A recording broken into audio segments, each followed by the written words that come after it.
Welcome to No More Mondays, the podcast that helps you navigate career challenges through the wisdom of professionals who have been at the same crossroads. I'm your host, Angie Callan, and I welcome you to join me each week as I chat with leaders, entrepreneurs, and employees who are here to share practical, tactical advice and some inspiration on how they arrived at career satisfaction. From job searching and career changes to going out on your own, we're breaking down barriers and providing actionable takeaways to help you take charge of your Mondays and ditch the Sunday blues. Welcome to the No More Mondays movement. Hello, everybody, and welcome to another episode of No More Mondays. I am your host, Angie Callan. The decision to leave a job, change careers, or start a business is often triggered by that slow burn of frustration that mounts within us and finally arrives at this just realization of dissatisfaction about where we are in life.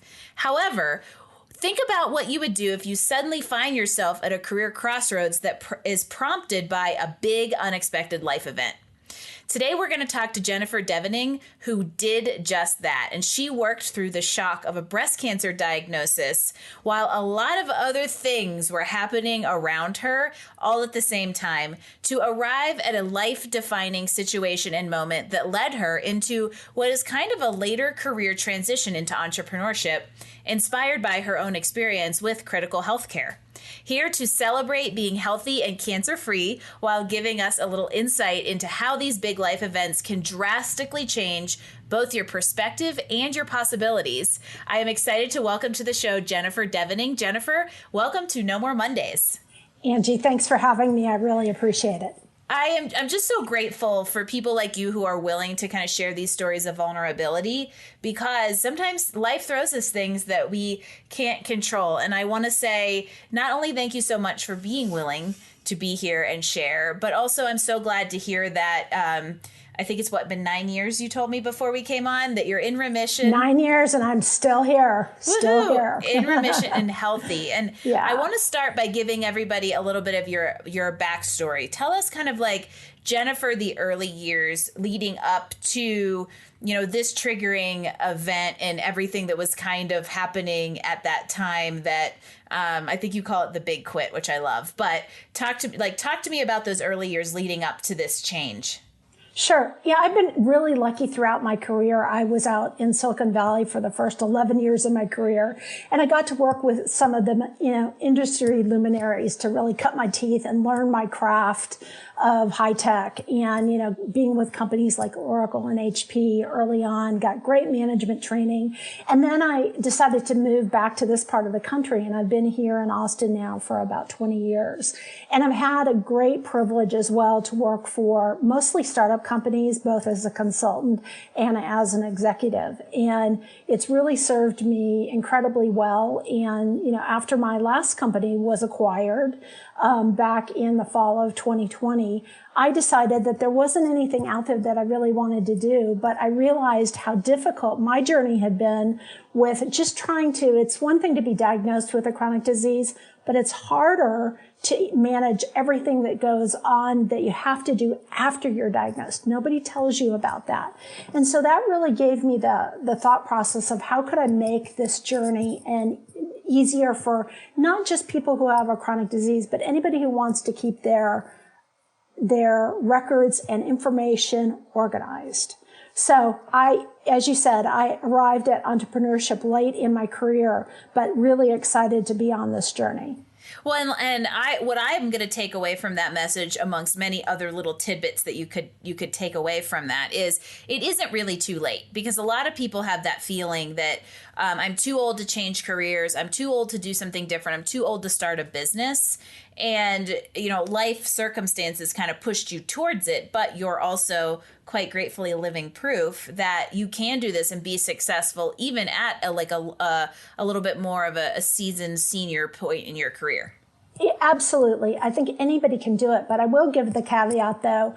It is not for anybody that is afraid of hard work. You've got to have tenacity and you have to have passion, because you're going to get a lot of no's when you do fundraising.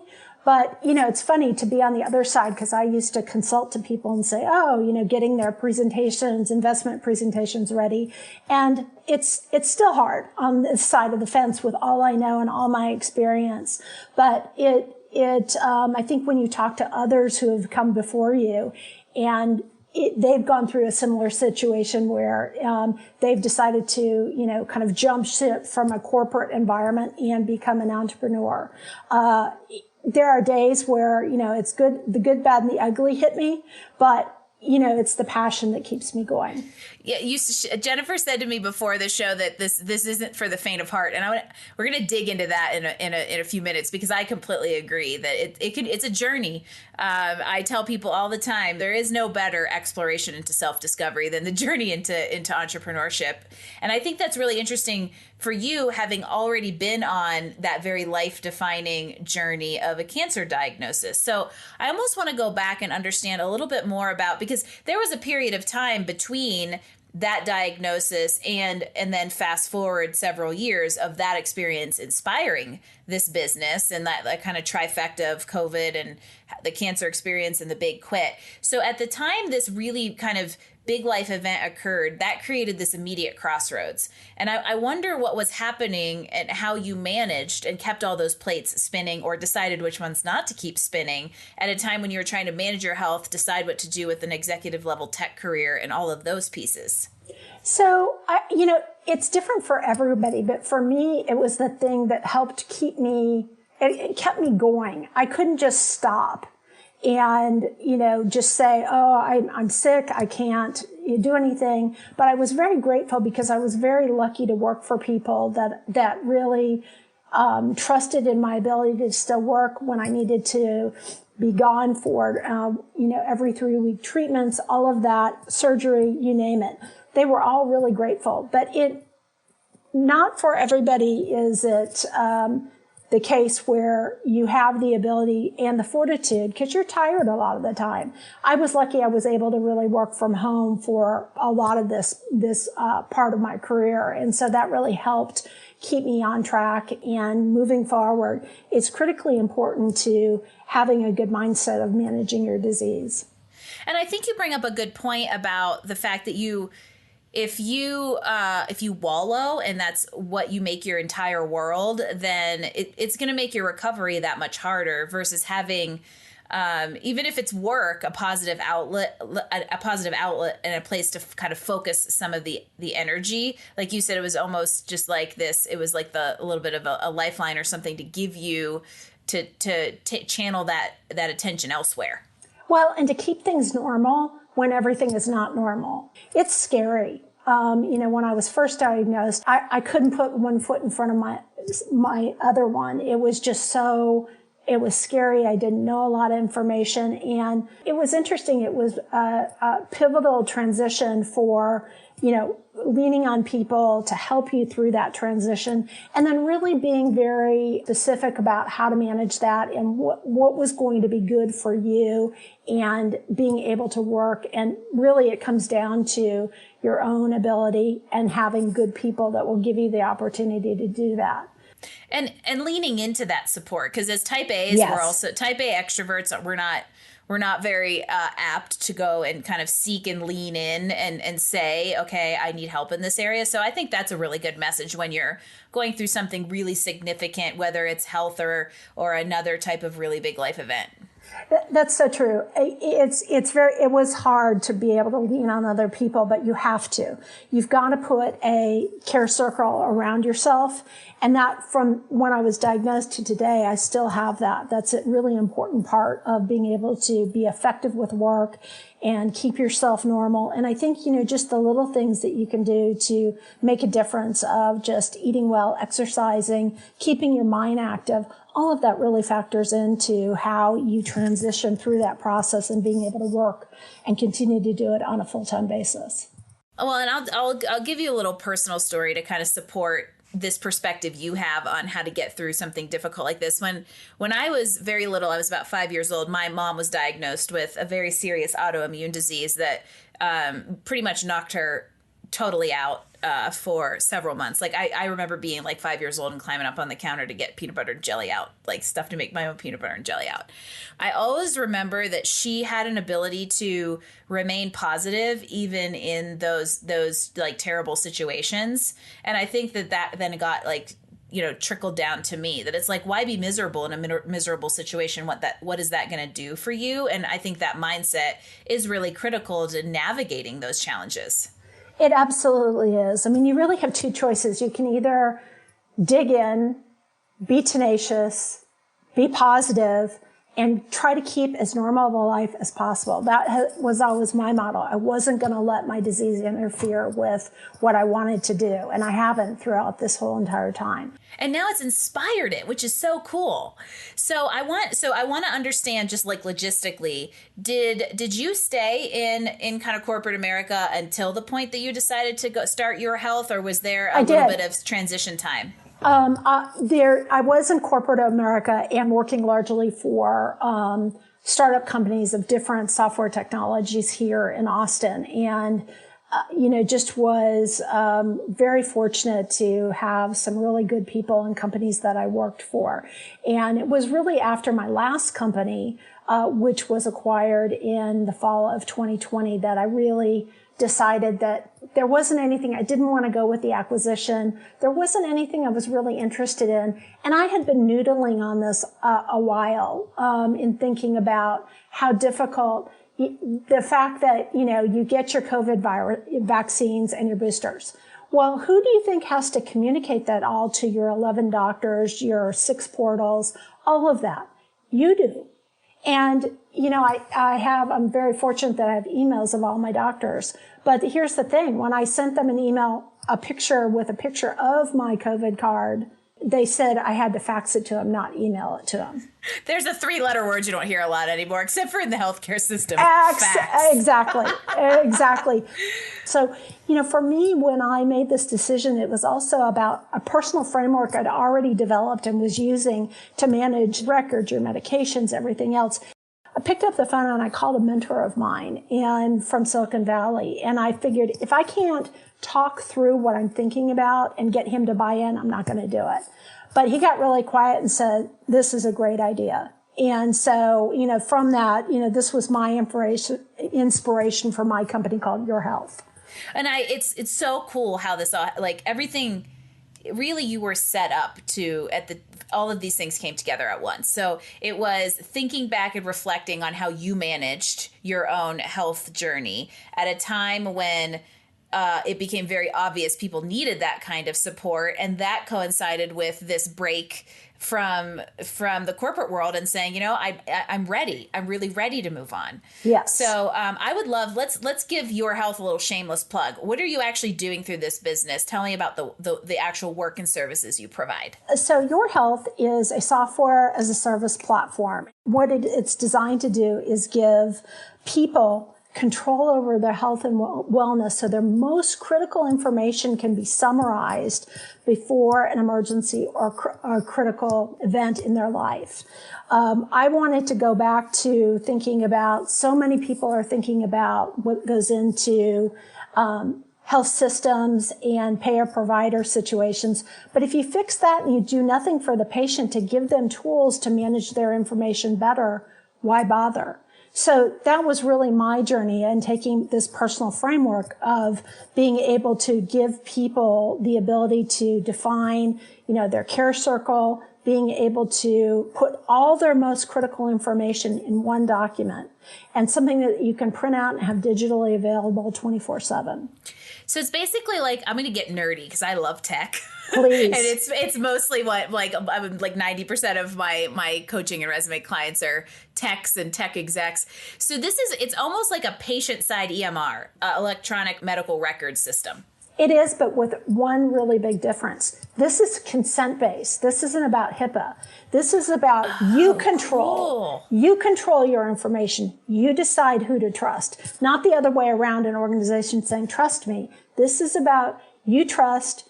It's all the information you decide, because when people say, there are lots of companies that are out there that can do an integration. They can, take all your information in the tech world and take all your medical records in. But then you have to ask the question. It's like, okay, you now have my 200 medical records in your system. Then what? How do you summarize that information that's most important for you?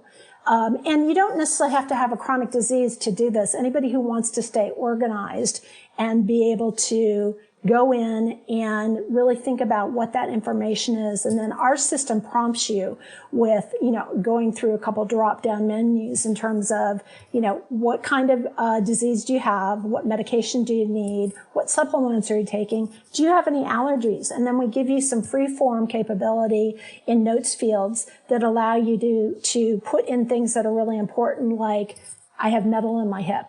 In allergies, you might be allergic to heparin. So all those things, and then being able to not go beyond health and wellness, but then to be able to say, in critical situations, you may need people in your care circle team to access personal directives, such as medical power of attorney, DNRs, all of that. So I'm bringing this all together and allowing people to control and manage their information the way they want to. This is cool. Just even as a normal consumer or a normal medical patient, I'm sitting here thinking, wouldn't it be super cool to have something like this to print out and take to a new doctor instead of sitting there and going through the exhaustive medical history? So it's really cool to sit down. Everybody out there, we're sitting and talking to a real live tech startup founder. And so now I want to dig into this, why this isn't for the faint of heart, because founding a tech startup isn't, even like me founding a coaching company, which is kind of a low startup, low overhead, just what's in my brain based kind of consulting service. This is a real tangible thing. It requires resources. Talk to me about the experience of really starting this and creating a product. Every day is an adventure. That's the first thing I'll say. But I think it's also taking all my years of experience and my co-founders, and the two of us can do just about everything except write code. And so really we had a really good outline for being able to understand, kind of what the customer journey was. That's where it starts first. And it's funny because I've had some people ask me from an investment standpoint. They're like, well, you don't have a healthcare background. And I have said, oh, no, I don't need one. I've lived it. I tell people that, just from a practical perspective, I tell people that from job searching, because they might say, well, I've only worked in this one very specific industry. I don't have any other experience. And I actually say that if you have hobbies and passions, that provides insight and subject matter expertise, but so do your experiences. I actually have a client right now who's interviewing for a sales position with an IVF company. Yeah. And she is a teacher who then worked for her family's lumber business. And she's actually a viable client or candidate for this position because she had her own personal 5-year journey with IVF, and she understands that she has complete empathy for the customers of the clients that she's serving. And so don't discount your personal experiences and how they could be leveraged in a professional light. And that's exactly what's happening here. Yeah, that's so true. I think even with all the skill sets, though, and being able to do this, it's still a journey. But I think it's got to start with, do you understand your customer first? And what's important to them? And so both Bill and myself, having been through our own chronic conditions, do understand what that journey's like. And we want to help people. In the United States, there are 200 million people who have at least one chronic disease. That was a place to start, which is mind-boggling. That's a really good market segment to tap into. It is. And giving them the tools and not being, just frustrated that when you have 11 doctors, 6 patient portals, and all of this information takes a lot of time. Nothing communicates to each other. And as you said, it's filling out another form. Wouldn't it be nice to have something that you could just take into your doctor, regardless of what kind of doctor it is, your general practitioner, that you have all your information that's important for a doctor to know. And particularly if you go in and you're taking on a new doctor. We're not to the point yet in technology where, because a lot of people ask me, they're like, oh, this is so great. Will this be a document that I can give to someone and it'll just automatically fill out that same, name, first name, last name, information that you get asked every single time? Wouldn't that be lovely? We're not there yet. It is coming. So, this was my way of starting and giving people tools that they could have. And I I made sure that, thinking about not just digitally, but the fact that you could print out your emergency care card with all your information so that in any given case, if you're not familiar with technical, you don't have a technical skill set, but you have the ability, you know how to print out a document once it's filled out. That's the way to go. So just even, I think I would say anecdotally, one of the things I like about this story is it really reinforces a common theme that we see through these conversations with people that have shifted from kind of employment to entrepreneurship. And that is that you found your sweet spot and your specialty through the culmination of your professional experience, life experiences, knowledge, and skills. And it all comes together. And a lot of times people will kind of downplay that. Well, it's just this thing, or I have this idea to solve this problem, but it's not really that unique. But if you have a unique perspective on it and a way to deliver it to the market, it could be very, very viable. And this is exactly kind of one way to do that.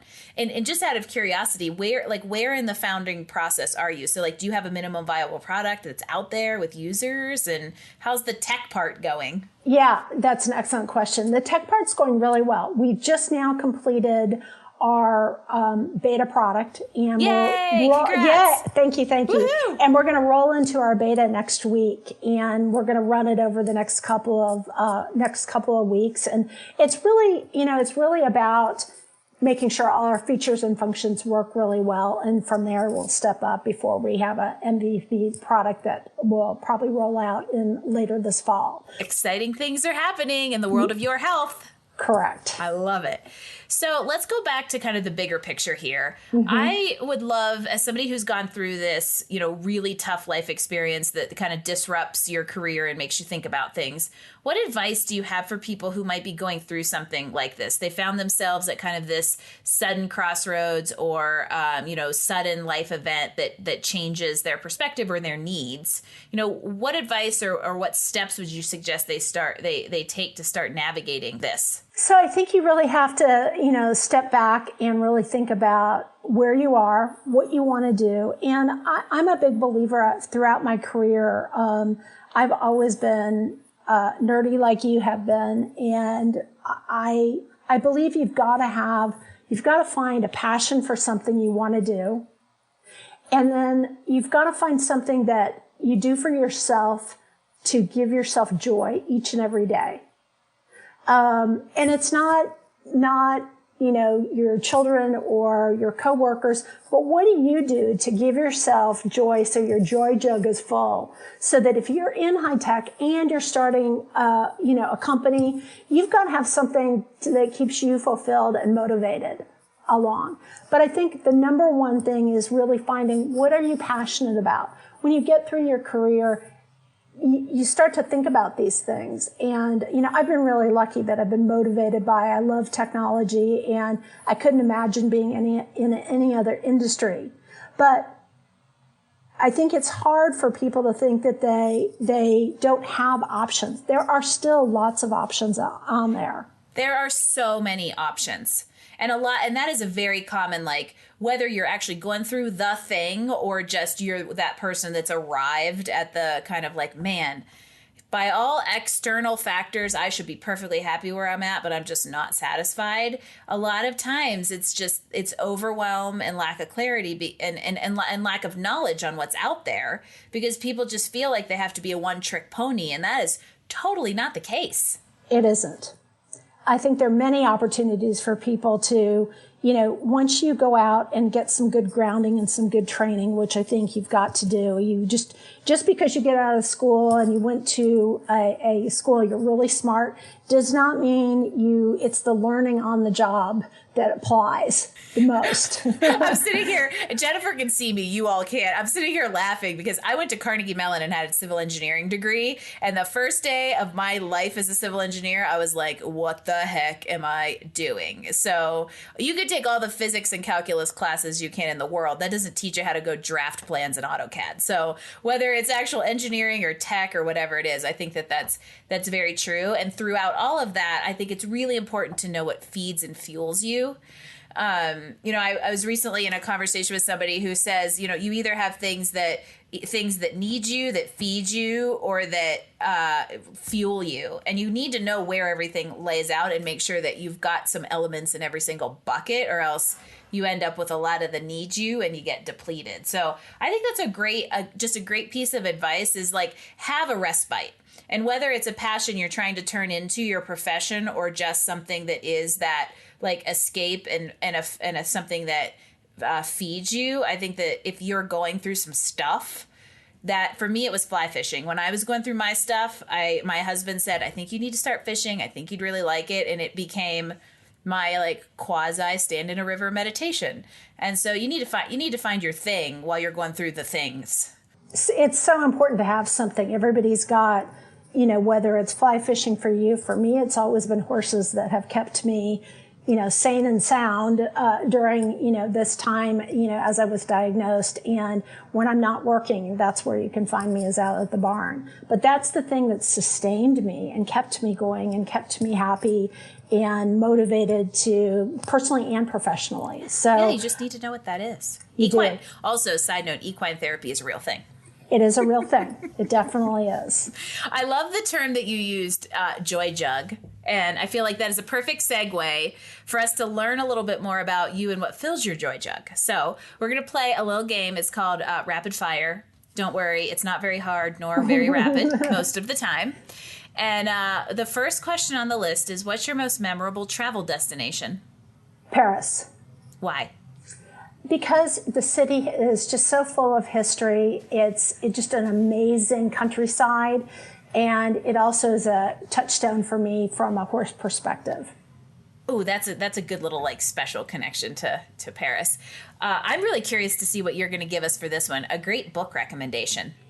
There's so many great books out there, but I would say, along the lines of thinking about, your career, and if you're doing a startup and you're raising money. I just recently read one by a gentleman who's a VC here in Austin. His name is Mike Smirklo, and his book is Mr. Monkey and Me. And what I like about it is, out of all the investment books you can read from VCs or consultants, this one is kind of the real. It's the real deal. It's the behind the scenes, down and dirty, how VCs really think. And it was a good refresher for me. And I just thought, golly, he was so honest about, his career and what, the behind the scenes of here's what they're really saying or not. And I thought that was incredibly helpful. And the title suggests just that, like an approachable and very real, raw look into the behind the scenes of venture capital. Super cool. And really the mental health that you need to get through this process, because you're going to kiss a lot of toads or toadettes through this process. And you're going to get a fair amount of rejection. Absolutely. And you can't take it personally, because a lot of the time it's just you have to think about that a VC through their career, if they go from associate to a partner, might only make 25 investments over their career. So the ratio in terms of investments are, the law of averages is already against you. So you really got to learn to stand up. 2,500 pitches. That's right. Yeah. That's right. That was a good aside about the world of VC, because a lot of people I think are curious but don't really understand it. So there's a Jennifer and Angie do VC 101, and then go read the Monkey and Me book and you'll know more. That's right. What is your favorite movie? The Princess Bride. That's such a good answer. My husband, Jim, I'm throwing you under the bus. He was like 35. We had been married for years before he ever first saw that movie. Oh, I'm like, my how's goodness. this like a staple of my youth? Have you not seen it? And if you are a listener of podcasts, other than of course No More Mondays, do you have a recommendation for us there? This is going to probably sound, really cliche, but I love following Oprah and what she comes up with, because it presents on a world stage, and it's not so insular and focused just on things in the U.S., but it gives a broader view. She may be one of the richest people in the world, but she's always still going to be the real deal. She is. She's the real deal. She's really smart, and she really gets it. And because this is a show about Mondays, what is the first word that comes to mind when I say Monday? Jumpstart.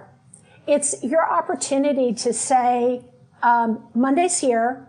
You start, I get up early in the morning, I close my eyes, I think about what I need to get done, and then probably an hour later I have to think about everything's changed and how can I change it. And you learn it as a skill set. I used to have to write everything down, but I can shift. I've done it for so long. But I always think of, I'm not terrified of Monday. I think about, it's my jump starter. It gets me going for the rest of the week.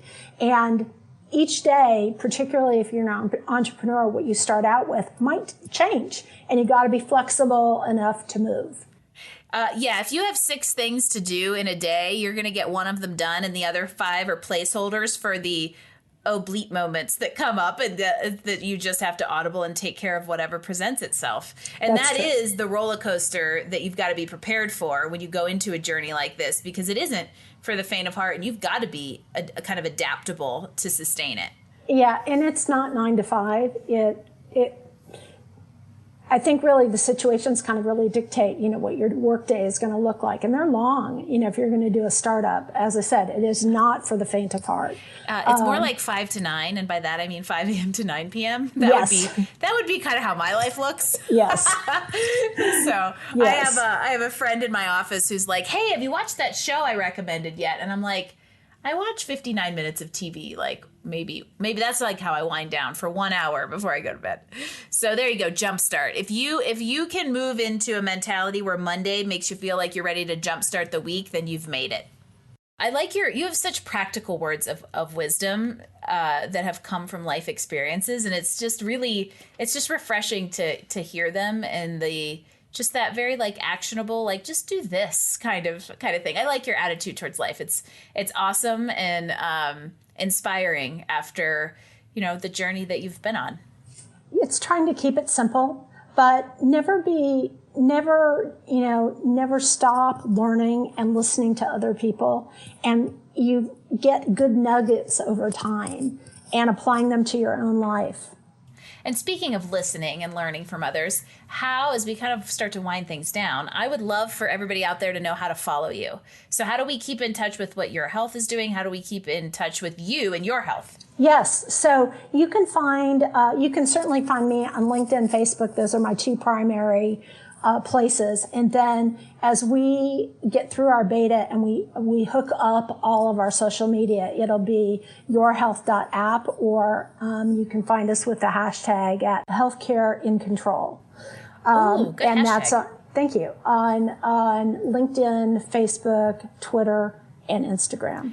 And we will be sure to link to all of this in the show notes, and then we'll update them and make sure once the platform is live and all the app socials up that it's linked as well. So everybody who listens to this over the years will be able to access it and kind of follow along in your journey as a founder, as a cancer survivor, as an entrepreneur, all of the things that you're doing. This is awesome, Jennifer. Thank you so much. Angie, thank you for having me today. And before we let you go, speaking of gold nuggets, I love that you use that term. What is your final piece of wisdom for everybody out there? What's that best piece of advice on what our listeners can do to get one step closer to satisfaction? I think it's being organized and the rule of 3. The rule of 3 is really important. It's an A plan, B plan, and C plan. If you report to someone, come prepared. Don't make someone ask more questions than they have to. Rule of 3 always applies. Jennifer, you're my spirit animal. I use the rule of 3 in everything. I literally have a YouTube video called The Rule of 3, and it's about how to answer tell me about yourself in an interview. But in general, rule of 3 in most aspects of life applies. So that's about the number one best piece of advice you could get for any aspect of life and career is adopt the rule of 3. Be prepared. And whether it's an ABC plan, whether it's an ABC reasoning, whether it's a 1, 2, 3 in order, the rule of 3 can definitely help you keep your mind organized and focused. That's a great piece of advice as we wrap up this episode. That was sweet. I love it. Thanks, Angie. Oh, Jennifer, this has been quite a pleasure. I can't wait to see what happens with your health as it rolls out. So thank you so much for just sharing your story and being an inspiration to all of us for so many reasons. I appreciate you so much. Thanks again. This has been an amazing story of an inspired, confident professional, and we always love hearing these. And so this has been an awesome way to hear about somebody who's really navigated some serious career and life crossroads, and I hope that you will all be inspired and take away some of these great pieces of advice, adopt the rule of 3 that have come out of this episode. And to all of you out there listening, thank you for tuning in. We would love it if you would subscribe to No More Mondays, wherever you get your podcasts. Leave us a 5-star rating, because it is a huge help to bringing you more inspiring stories like Jennifer's. If you would like to leave us comments, feedback, guest suggestions, or grab today's show notes and links, please visit us online at nomoremondays.info, and we'll see you next week for another episode of No More Mondays. Thanks for joining us for another episode of No More Mondays. Tune in next week as we bring you more insights and actions to help you improve your professional life and find career satisfaction. Don't forget, visit us online at nomoremondays.info for all the details, show notes, and recommendations from this episode. No More Mondays, we drop new episodes every Wednesday. No More Mondays is brought to you by Career Benders, Inc. in partnership with executive producer Jane Durkee. For more information about career coaching, resume writing, personal branding, recruiting, and entrepreneurship coaching services, visit our website at careerbenders.com.